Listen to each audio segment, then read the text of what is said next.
Good day. Welcome to Fairfield County Talk Radio. FairfieldCountyTalkRadio.com.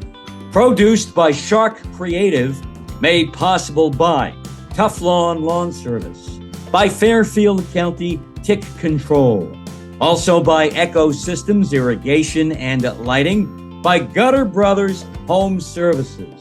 Also by Santa Fuel, New England Motor Oil, MDM Sanitation, Good Morning Wilton, Earthscapes, Landscape Management and Development, Apollo X Pest Control, Dagny's Real Estate, and the Wilton Chamber of Commerce. We are joined here on What's Happening in Fairfield County by Mary Snow. Mary Snow, Quinnipiac University in Hamden, outside New Haven, polling analyst. Quinnipiac just ran the numbers on a number of key races right across the border in New York State for governor, senator, and more. Mary, welcome to What's Happening in Fairfield County. Mary, among the new numbers that you have released as of today, the race for governor in the state of New York between the incumbent, Kathy Hochul, the accidental governor, and her Republican challenger, Lee Zeldin, the Long Island congressman. Is Zeldin making headway? Well, we're seeing it's a competitive race. Right now, Governor Hochul has a narrow edge in this race, up 4 points over Lee Zeldin. So we are seeing that Kathy Hochul has a commanding lead in New York City, but in the suburbs, it's very tight, pretty much even, and Zeldin has a lead in upstate New York. Is the thinking that Hochul needs to win Long Island and maybe decisively in order to retain her position as governor? Or since Long Island is Zeldin's home base, might we look at it like if he can't win there, where can he win? Well, New York City, as we know, is really defines so many of the gubernatorial races, right? The statewide races. And it is going to come down to, and what's going to matter is turnout among Democrats, right? We have about half of registered voters in New York State are Democrats. And she needs to have a strong showing among Democrats on Election Day.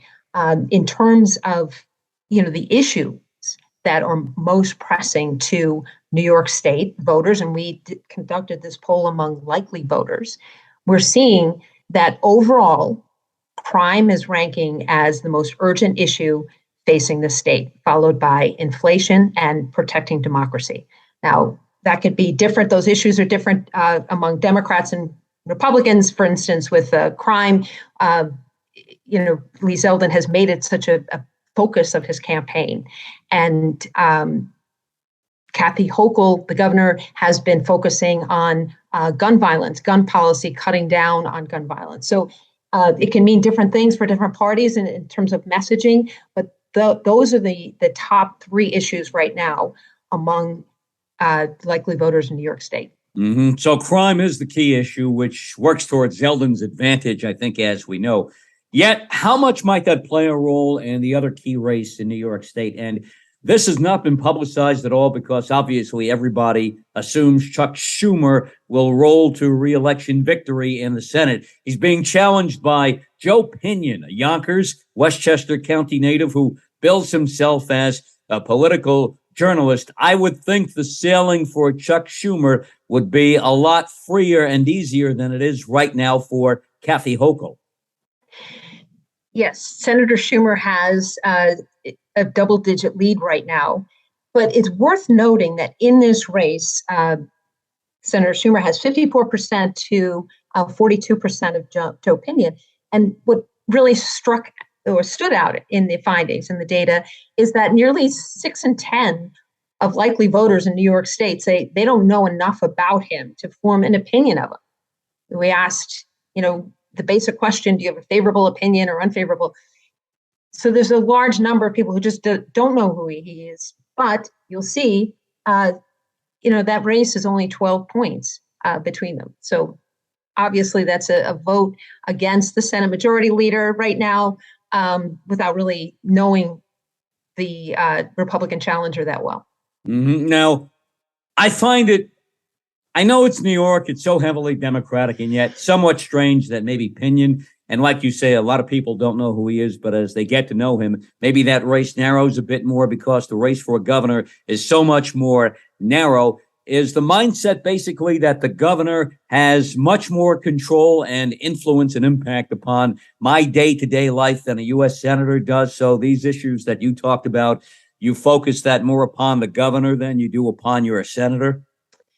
Well, but when it comes to inflation, one thing that we have to remember is that both the governor and Senator Schumer are Democrats, along with President Joe Biden. And President Biden is being blamed largely, we see this in national polls, for inflation. So that is also a factor that perhaps, and we see it in the campaign, right, that each of the candidates are trying to, Lee Zeldin making a point of trying to align Kathy Hochul with Joe Biden, and Kathy Hochul doing the same with Donald Trump to Lee Zeldin, right?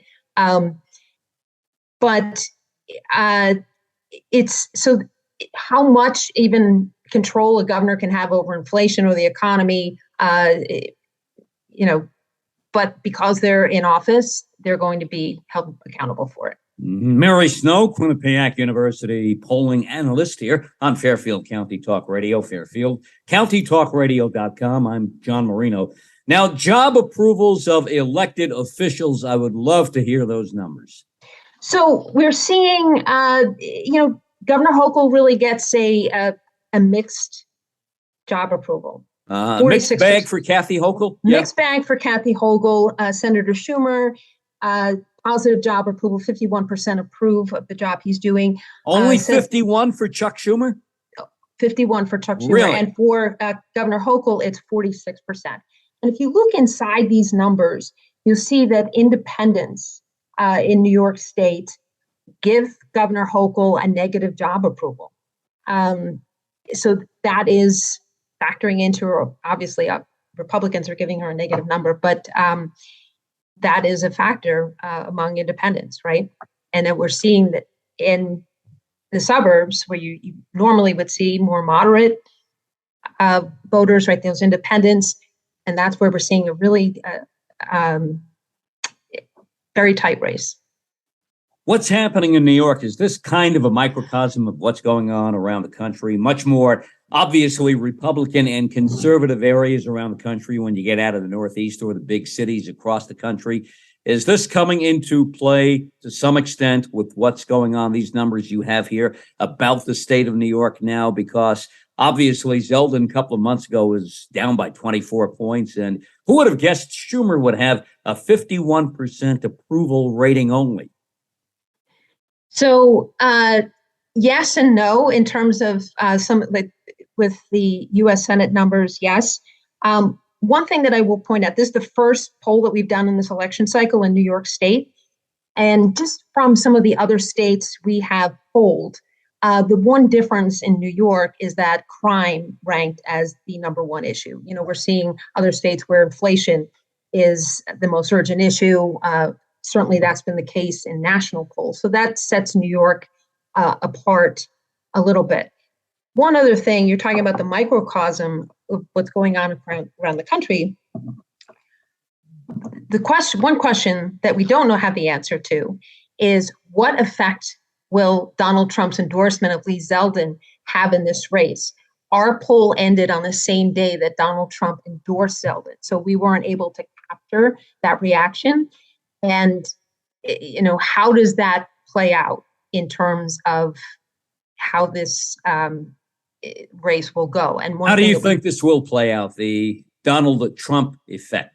Well, one thing we do have that we can say with certainty is that, he is wildly unpopular in New York, but particularly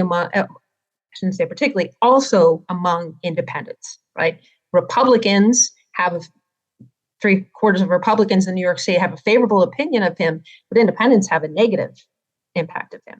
Also, the question is, will this galvanize Democrats and really increase the turnout when Donald Trump becomes a factor in this race? Mary Snow, all I can say is, with Election Day coming up soon, don't forget to vote. Absolutely. Again, we thank you, Mary Snow, Quinnipiac polling analyst here on Fairfield County Talk Radio, fairfieldcountytalkradio.com. What's happening in Fairfield County? I'm John Marino. We are produced by Sharc Creative and made possible by Teflon Lawn Service and by Fairfield County Tick Control. Also by Echo Systems Irrigation and Lighting, by Gutter Brothers Home Services, by Santa Fuel, New England Motor Oil, MDM Sanitation, Good Morning Wilton, Earthscapes Landscape Management and Development, also by Apollo X Pest Control, Dagny's Real Estate, and the Wilton Chamber of Commerce. Catch all of our Fairfield, Westchester, Rockland, Putnam, Dutchess, and Orange County Talk Radio programming on our YouTube channel, Sharc Creative YouTube, and yes, we are on Apple Podcasts too.